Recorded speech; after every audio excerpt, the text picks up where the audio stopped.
အားလုံးပဲမင်္ဂလာပါဗျာအခုဆိုလို့ရှိရင်နှင်းတွေကြာနေတာနှင်းတွေရမ်းကြာနေတယ်အချိန်အပြင်ဆိုလို့ရှိရင်7 နာရီဖြစ်သွားပါပြီနေ့က7 နာရီဖြစ်သွားပါပြီမတ်လ1 ရက်နေ့2026ပေါ့နော်1 ရက်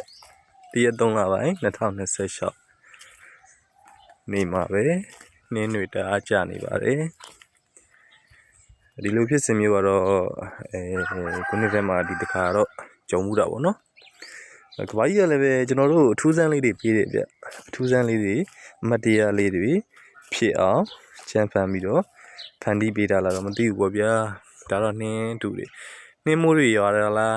ဘယ်လိုလဲတော့မသိဘူးဗျာနှင်းကတော့မြူမုံလေးတွေနဲ့ဟိုမှာမောင်းမဲနေတာပဲတစ်ပြင်လုံးလေအချိန်ကတော့7 နာရီကျော်ပါပြီ7 နာရီကျော်ပါပြီ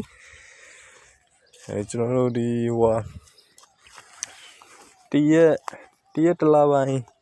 2026ဇန်နဝါရီလစဝင်မှာလည်းပဲဒီတိုင်းပါပဲအဝငတ်တွေတလပိုင်မှာပဲတန်းပြီးတော့អော်ပါတယ်ခု3 လပိုင်းရောက်တော့လည်းပဲနှင်းတွေကလအစမှာပဲနှင်းတွေအရမ်းကြပါတယ်ပုံမှန်ကြခြင်းမဟုတ်တဲ့နှင်းမျိုးနဲ့ကြတာပါတပြင်လုံးကောင်းငင်တစ်ခွင်လုံးနှင်းတူတွေနဲ့အုံဆိုင်နေပါတယ်အမတ်တရားတွေပေးတာကတော့ကျွန်တော်သတိထားမိတာတော့လေဇန်နဝါရီလ1 ရက်နေ့တလပိုင်း2026 1 ရက်တလ2026ပေါ့နော်အဲဒီတော့လည်းပဲဟိုငှက်ကလေးတွေက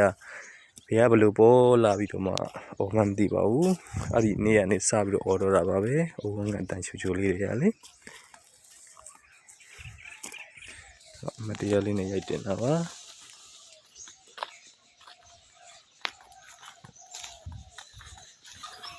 ဒီရက်တလပိုင်း2026မှာလည်းထူးဆန်းတာလေးတွေပြတယ်3 ရက်1 ရက် 3 လပိုင်း2026မှာလည်းထူးဆန်းတာလေးတွေဖြစ်ပါတယ်